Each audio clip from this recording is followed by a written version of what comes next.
Well, good morning, Faith family. Pastor Tim here, and it's my honor this morning to welcome you to our online gathering. We're really glad that you made it out. Hope that you're doing well. This morning, we're going to have a few songs led by our recorded worship teams, as well as a small interview from Pastor Melissa with Victoria Bamman, who's one of our mental health professionals here at the church. And of course, a message from Pastor Steve. So settle in, grab your spot. We encourage you to sing along at home, and we hope you enjoy the service. Have a great week.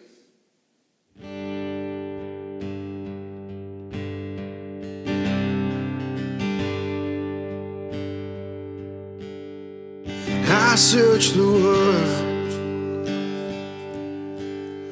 but it couldn't fill me. Man's empty praise and treasures that fade are never enough. You came along and put me back together, and every desire is now satisfied here in your love. Oh, there's nothing better than you. Oh, there's nothing better than you. Oh, there's nothing that's better than you.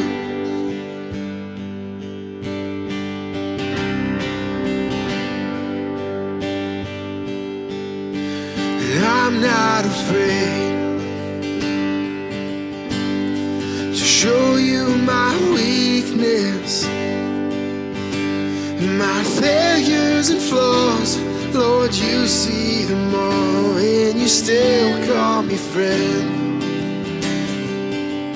'Cause the God of the mountain is the God of the valley, and there's not a place your mercy and grace won't find me again. 'Cause there's nothing better than you. Oh, there's nothing better than you. Oh, there's nothing that's better than you. Oh, there's nothing better than you. Oh, there's nothing better than you. Oh, there's nothing that's better than you.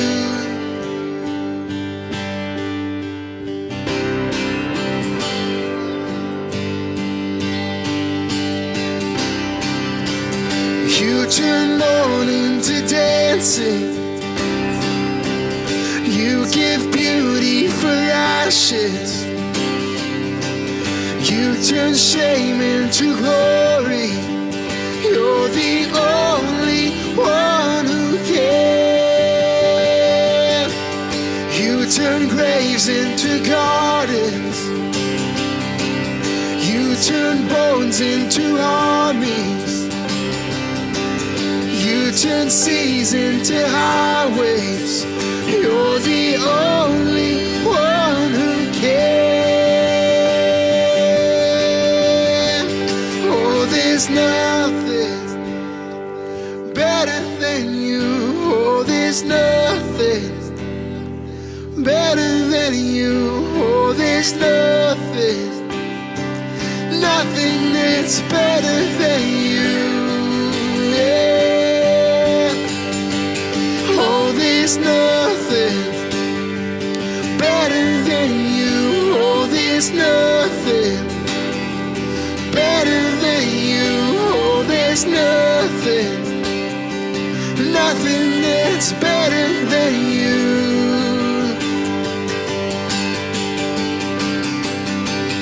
You turn mourning to dancing. You give beauty for ashes. You turn shame into glory.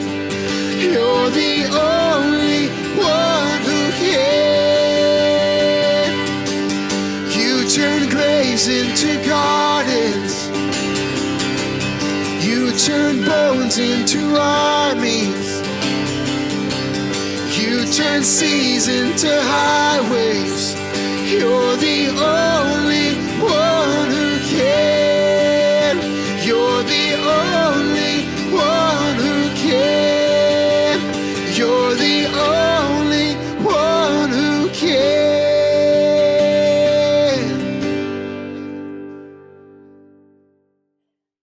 Well, hey, Faith family, welcome. We have now entered into month 3 of being in self-isolation. And so we thought we would maybe just take a few minutes to do a quick mental health check-in. And so I invited Victoria Banman. She's a registered psychotherapist and also a long-term member of Faith to come on and maybe just give us a little bit of insight into this season. So welcome, Victoria. So glad that you can join me on the call today. So why are we struggling so much right now? What's going on? Yeah, I mean, this virus has affected us in a lot of different ways, right? I mean, physically, emotionally, economically, socially, psychologically, there's so much going on, and these aren't normal times, right? This isn't just an extra long summer vacation. We're dealing with like a lot of really real challenges in terms of like a widespread serious illness and the inabilities of our healthcare system to keep up in social and economic like disruptions and financial, like there's so much stuff going on, and the list just goes on, right? Yeah. And a lot of times when we're going through stuff, our brain has this really strong desire to like make sense of what's happening, right? To see like what is going on and to create meaning out of it. And when we can't do this, we feel anxious or we feel stressed. Yeah. And we feel that anxiety or that stress if we don't have enough information, if we don't know the outcomes, and if we're in the midst of that crisis and we're trying to figure out all this uncertainty. So I feel like that's what we're kind of going through right now, where we don't really have answers, right? Yeah. And Pat Ogden is a psychologist, and she's kind of the industry leader in terms of studying and treating trauma. And she came up with this concept called the window of tolerance, which I really like, and I feel like it explains a lot of kind of what we go through internally. And so it's called the window of tolerance. And I think of it kind of like as a graph. So you have your y-axis in terms of time. So this is time as time goes by, and this axis is the intensity of our emotions. And so we kind of go up and down with them, right? And really intense emotions that you might experience would be like things like grief or fear or stress or pain or what have you. And when you're on the lower end of the scale down here, that would be when you're feeling kind of like empty, or you're feeling numb, or you're feeling apathy, you're just feeling nothing. And that nothingness can be really unbearable at times, right? And so we have in the middle what we call the window of tolerance. And so this is a window in which we can tolerate what we're experiencing. It's not fun. We don't love it. But we can cope, like our coping strategies are enough for this, and we can kind of still engage with life, right? And so anytime that we're outside of this window, it's really unbearable. It's like this unbearable pain that we're kind of going through, whether it's too much or just nothing, right? And so in those times when we're outside that window, we naturally try to do whatever we can to get back in. And it's times like that when, if we don't have healthy coping strategies, that we kind of do whatever's fastest and quickest. And so we might tend to, those would be the times when we try to engage in riskier behaviors like gambling or, substance abuse or different stuff like that, self-harm, to try to get us to feel less or to feel something, right? And so everyone's window is a little bit different. It depends on a lot of different things like your genetics, your background, your history, the skills that you have in terms of coping and resilience. And if our window is really small, then anything extra feels really big and really intense, right? And so if our window is big, then there can be lots of stuff that's going on, but we're able to cope with it and we're able to manage. And so we know that one thing that really shrinks our window is stress, right? Stress, unknowns, all this kind of anxiety. And so I feel like that's kind of what we're going through right now, is that maybe our windows have shrunk a bit. And so those normal things that maybe we can typically cope with on a day-to-day basis feel really overwhelming now. Yeah, wow, Victoria, that makes a lot of sense. Absolutely. And so what are some things that we can do to help us through this season? Yeah, well, we know that stress and fear, they're going to be inevitable, right? I mean, they're really natural and normal responses to these challenging situations that are infused with danger and uncertainty, right? And so it can be really easy to get lost in all that worrying and that rumination, and focusing on what's outside of our control. And while that's completely natural, it's not useful, it's not helpful, it's not getting us anywhere, right? And so the more that we focus on what's not in our control, the more stressed and anxious we're going to feel. And so the single most useful thing that we can do in any sort of crisis, corona-related or not, is to focus on what's in your control, right? So there's lots of things that you can't control, what happens in the future, or how people respond, whether they're following protocol or what the government does or anything like that. But you can control what you do here and now, and that matters. And so any action that you take, any control that you have, I'd really encourage you for it to be guided by your values, right? So what do you want to stand for in the face of this crisis? What sort of person do you want to be? How do you want to go through this? And let those values, whether it's love, respect, humor, kindness, generosity, let those guide you with that, and sprinkle those values throughout what you do.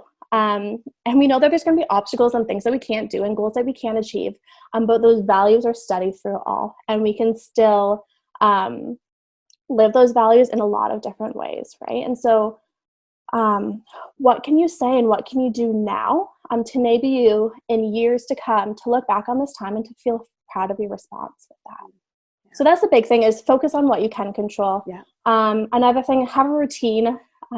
Try to keep a routine, make a new one if you need to, but having some structure to your day is huge, because I don't know about you, but these days are just blurring together.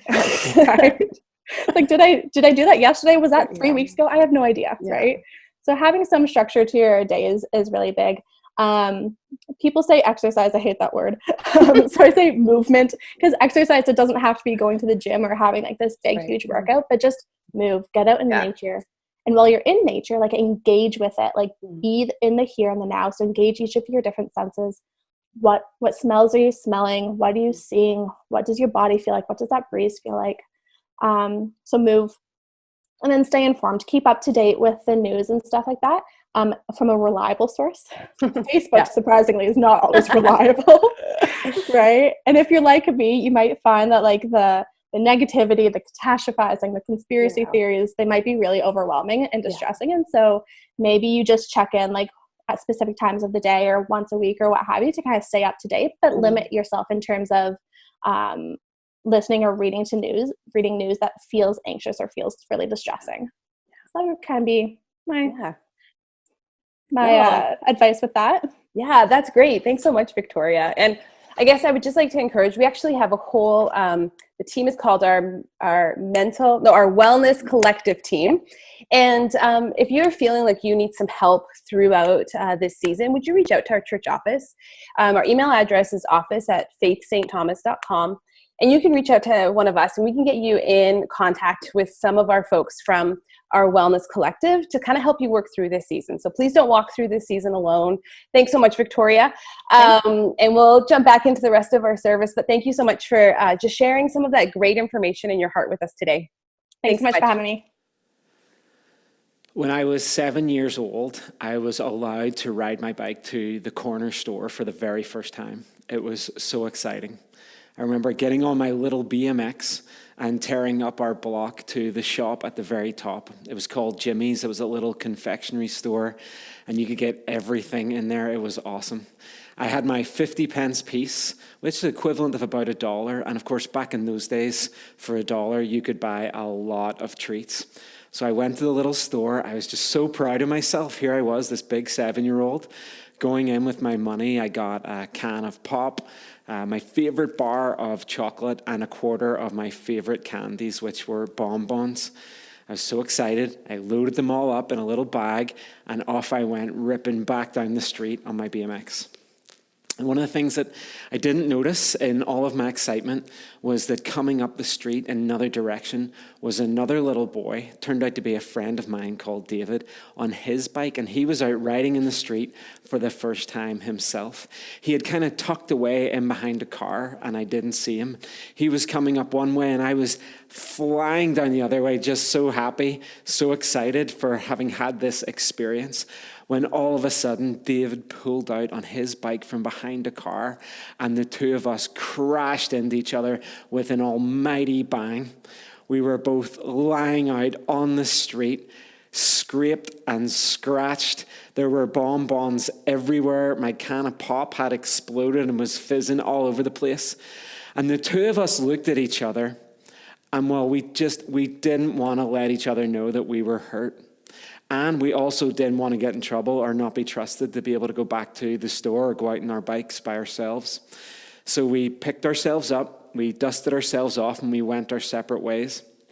I remember arriving back at the house, and my mom and dad were very thankful to see me, and I kind of smiled a little bit and made my way past them, went up the stairs to my bedroom, closed the door, crawled under my bed, and when I got under my bed, I burst into tears.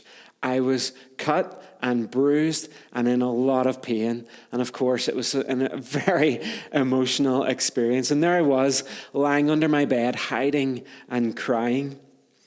Now, the reason I'm telling you that story is because this week I was trying to think about the first time that I had experienced pain that I could remember. And it was this BMX crash that I had on my block with my friend David. Coincidentally, it was also the first time that I can remember hiding my pain. I can remember experiencing the pain, and I can remember hiding the pain.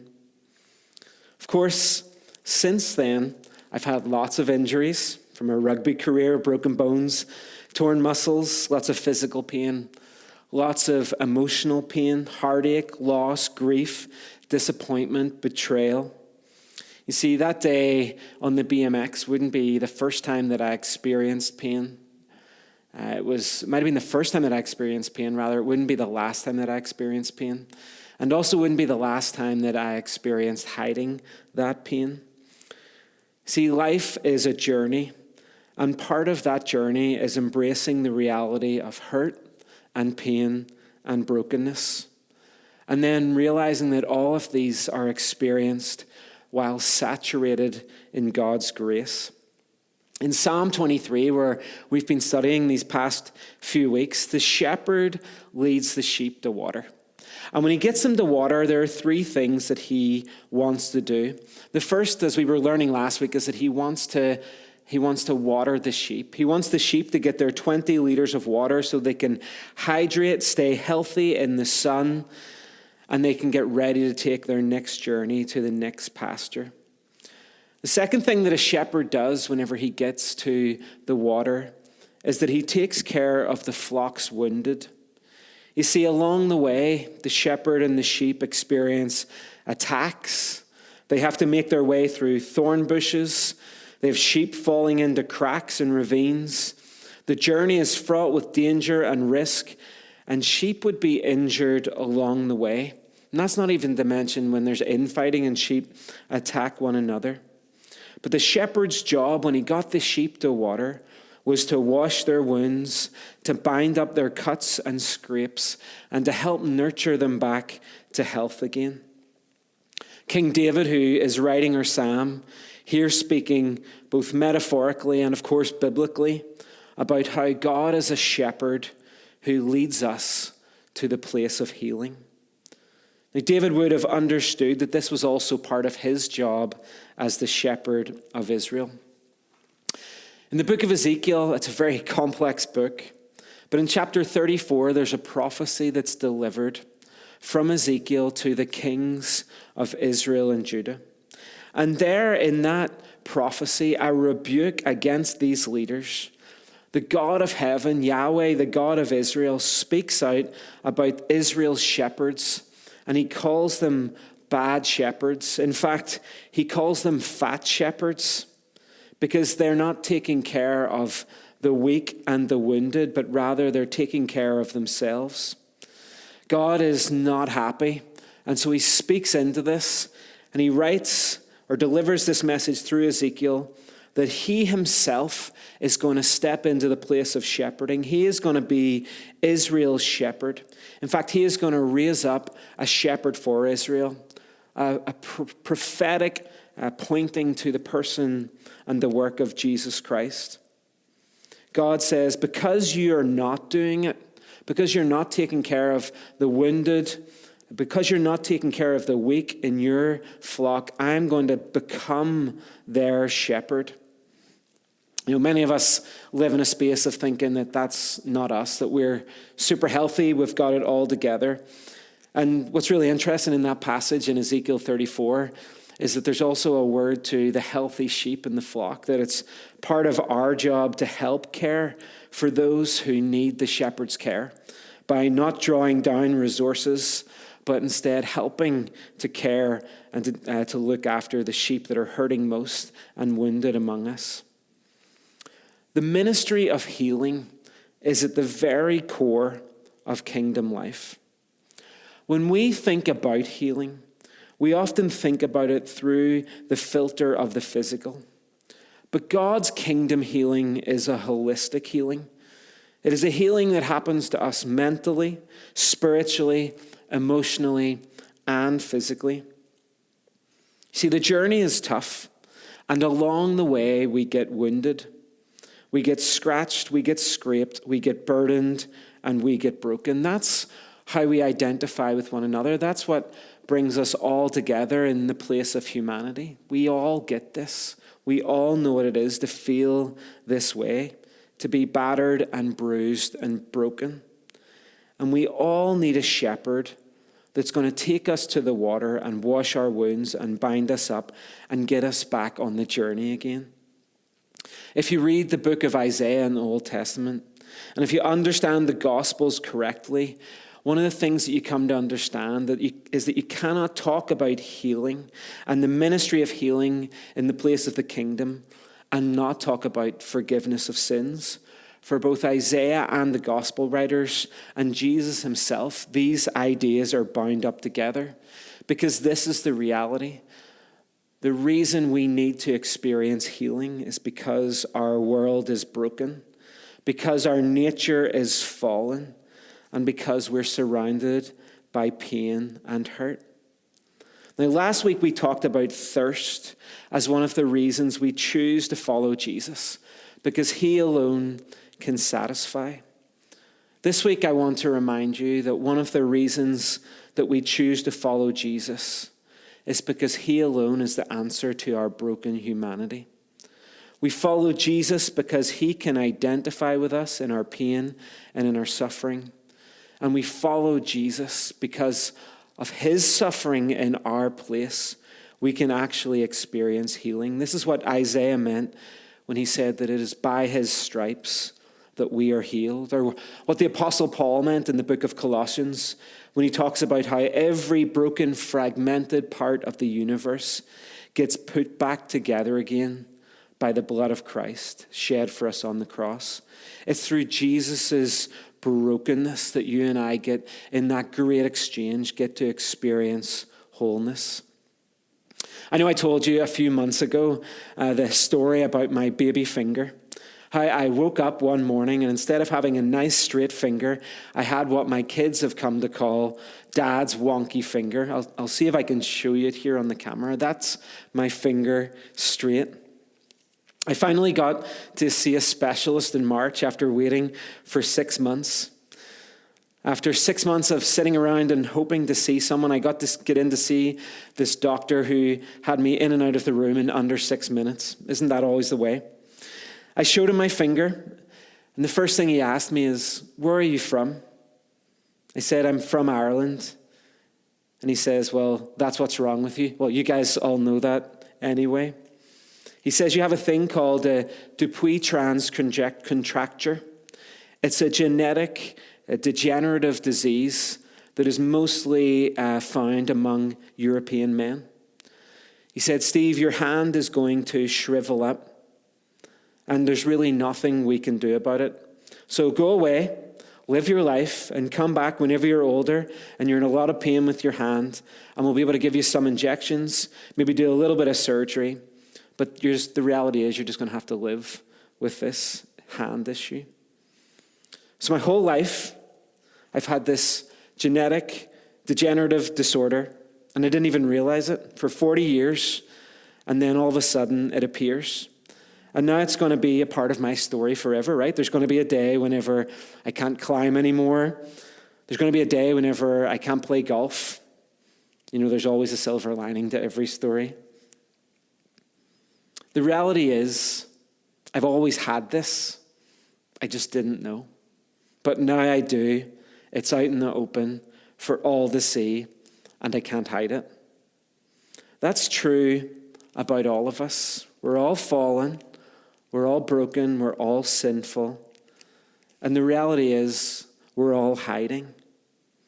One of the things that I love most about our Celebrate Recovery ministry is that it's a group of men and women who have come to terms with their pain, with their brokenness, with their suffering. But unlike the rest of us, they've decided that they're done with hiding it. See, if we're going to flourish, and that's what this series is all about, that's what this season is all about for us as a congregation, if we're going to flourish, we have to get real about our deep need for healing. How we need healing at the very depths of our humanity. Jesus, our good shepherd, who lays down his life for the sheep,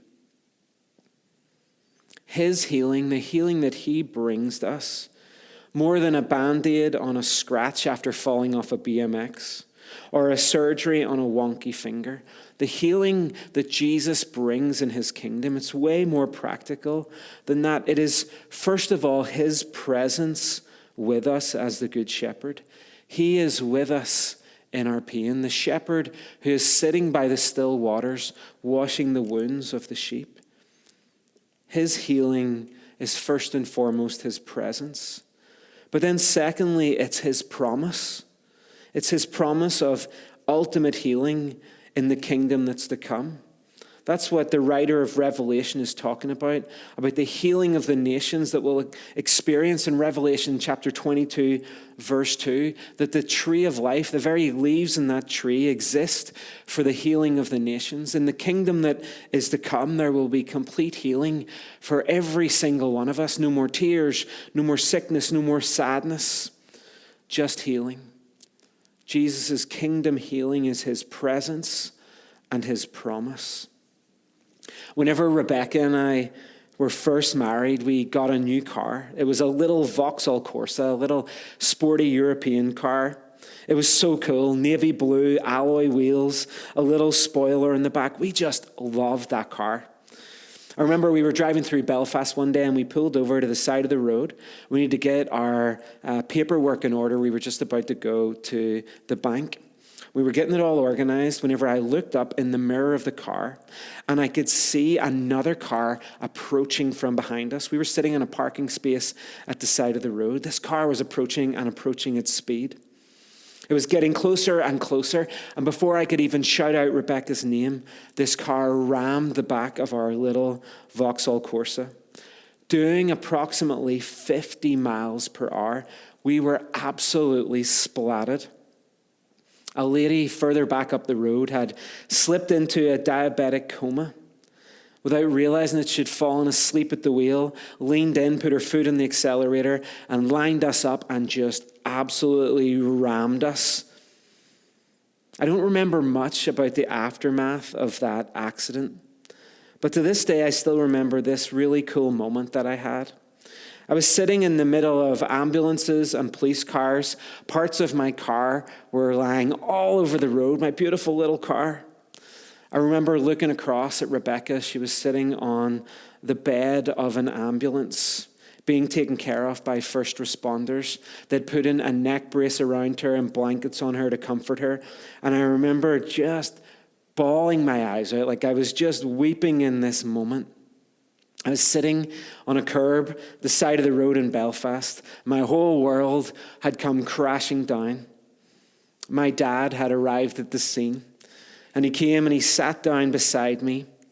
He put his arm around me, and he just said, "Son, it's going to be okay." And I knew it was. There was something about his presence with me.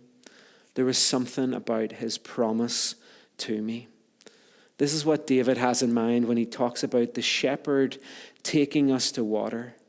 He's saying that the shepherd is with us in our pain and our woundedness, and his promise is to bind us up, to take care of our sickness, our woundedness, our brokenness, that he will be our healer. He leads us by still waters. Each week we have been growing in our practices as we've tried to learn some rhythms of grace to help us grow into this reality that Yahweh is our shepherd, Jesus is our shepherd. This week our practice will not be for the faint-hearted. This week I want to invite you into the practice, the spiritual practice of journaling, and specifically journaling to pay attention to your wounds, to your pain, and to your hurt. I want to invite you to join me in taking time each day to sit still with a pen and a paper, and as the Holy Spirit reveals it to you, to write down and journal your woundedness, where you've been scraped and scratched along life journey, the places that you need Yahweh, the healer, to show up for you. Maybe you'll get this all done in one sitting. Maybe you'll take an hour to do it. Maybe it'll be 5 minutes each day. But I want you to take time to sit in the triage ward of God's presence, to allow you and those around you to become aware of your need of healing and to invite Jesus into that healing. A little while ago, I took my kids to Flying Squirrel in London, the trampoline park. Isabella got really hurt. I'm not sure quite what happened, but she came over, called me aside, and she was in a lot of pain. Dad to the rescue. You know, I'm a good, well-trained rugby first aider. And so I thought I knew what I was doing. So I diagnosed the problem. I got some bandages from first aid. I bandaged up Isabella's arm and told her to go ahead and get back to jumping on the trampoline. She was going to be fine. But the pain persisted, and later that night we ended up in the ER. When the doctor examined her, he determined that Isabella had a sprained wrist. And so it turned out that the bandage that I put on her elbow was not helping her in any way. Sometimes we don't even know where our brokenness is. And so we need to sit by the still water for long enough for God to show us. We need to sit in God's presence for long enough to invite him to actually begin to highlight some of the areas in our lives where we need healing. Places where people have hurt us along the way, places where we have hurt ourselves, parts of our identity that are broken because of our journey. We need the healer, every single one of us. So that's the practice this week. Take time to journal and to write down some of the places where you need God as healer to show up in your life. Now here's where I want you to have courage. Beyond that, some of you, it's time to reach out for help. You've been living in your sickness, in your brokenness for too long, and you need help. We have at Faith St. Thomas an amazing team of pastors, elders, therapists, ministry teams and experts, elders who want to help you flourish, who want to see you grow into Christ. Our mental health team that you've heard us talk about over the last year are the first place that I want to point you towards. That team has recently had some work done to rebrand and discover their image, and so now they are known as at our church as the Wellness Collective. They are a collective of ministries that exist to help us flourish, to help us get well. And so this week, if you're ready to get that help, I want you to reach out. There's going to be an email appear on the screen in front of you now. It's just wellness@faithstthomas.com. If you email us in, tell us a little bit of something that's going on with you, we'll be able to point you in the right direction, connect you to the right resources, get you to that place of sitting by the still water for long enough that the shepherd can show up and bring healing to your brokenness. So that's our goal for this week, to make enough room and create enough time to be still before the Lord, to allow him to triage our broken journey and to bring are to begin to bring healing to us. Let me pray. Father God, thanks so much for the chance this morning to just be reminded that we're not alone. Part of being human is that we're broken, that we're sinful, that we're lost, that we need you as shepherd to bring healing to us. And so I just ask you to show up right now, Lord, in our homes, over the course of this week, as we journal, as we bring before you our hurts, our hang-ups, our pain, that you would begin to bring healing. Give us the courage to reach out for help, that you have designed us as a flock to care for one another. And thank you for all the amazing resources that you've blessed us with as a church, a team of professionals who can actually help us move to a place of flourishing. And so we just want to thank you for them and ask you to bless each of them and their ministries of therapy and addictions counseling and Celebrate Recovery. Thank you for the prayer ministry. Thank you for this team of people who have given so much of their lives to help us get well. And I just pray, Lord, that that would be our experience as a congregation in this season, a journey from sickness and brokenness to wellness, to flourishing. In Jesus' name, amen.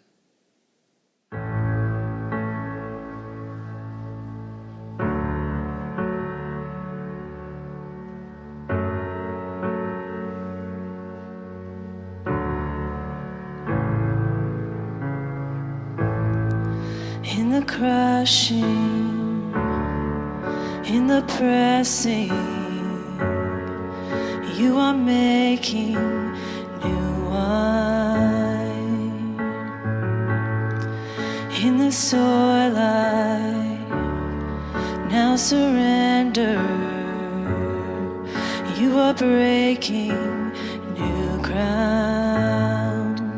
So I yield to you and to your careful hand.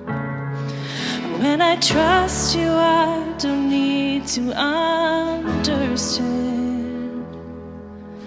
Make me a vessel, make me an offering, make me whatever you want me to be. I came here with nothing but all you have given me. Jesus, bring new wine out of me. In the crushing, in the pressing, you are making new wine. In the soil I now surrender, you are breaking new ground. You are breaking new ground.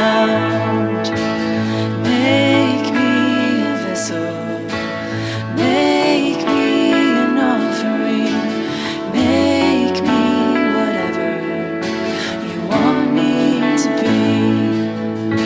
I came here with nothing but all you have given me. Jesus, bring new wine out of me.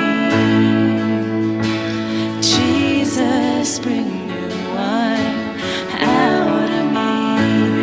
'Cause where there is new wine, there is new power, there is new freedom, and the kingdom is here. I lay down my old flames, carry your new fire today.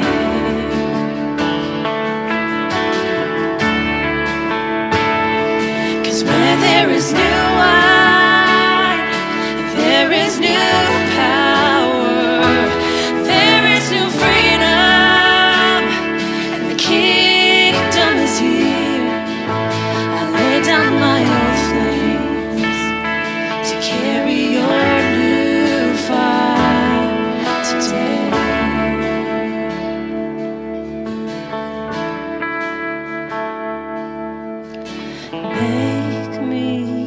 vessel. Make me an offering. Make me whatever you want me to be. I came here with nothing, but all you have given me.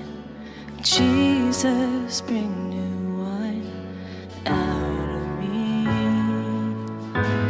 Jesus, bring new wine out of me.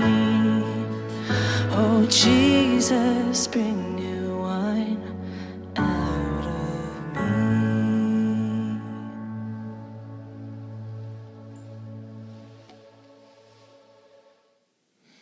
Well, everyone, that's our service for this week. We hope you enjoyed it. Thanks so much again for tuning in. This is just a quick reminder and thank you to everyone for your continued support and giving during this trying time. It's been amazing to see the support and commitment that our church family has put into giving and to serving one another. So we encourage you to keep doing that through our Church Center app. You can reach out to office@faithstthomas.com if you have any questions along those lines. And we just hope you have a wonderful week. We're praying for you. Let us know if we can help or serve you in any way. And take care until we see you again. Bye for now. Lifted up, and my knees don't fall for your glory. But I might stand with more reasons to sing than to fear. You pulled me from the clay. You set me on a rock. You called me by your name. Made my heart whole again.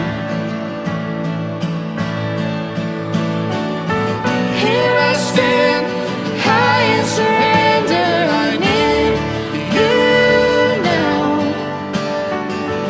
Hold my heart, now and forever. My soul cries out. Once I was broken, but you love my whole heart through. Sin has no hold on me, 'cause your grace holds me now. And that grace holds the ground where the grave did. But all my shame remains left for dead in your wake. You crashed those angel gates. You left no stone unturned. You stepped out of that grave and shouldered me all the way. Here I stand, high in surrender. I need you now. Hold my heart, now and forever. My soul cries out. Once I was broken, but you love my whole heart through. Sin has no hold on me, 'cause your grace holds me now.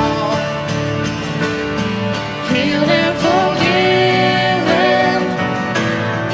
Look where my chains are now. Death has no hold on me, 'cause your grace holds me now. Healed and forgiven. Look where my chains are now. Death has no hold on me, 'cause your grace holds me around. And your grace holds me now. Your grace holds me now. Your grace holds me now. Your grace holds me now.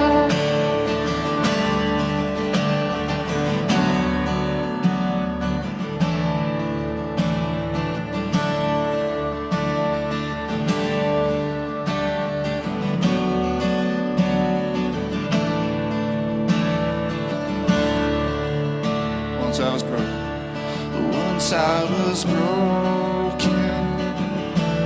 but you hold my whole heart through. Sin has no home.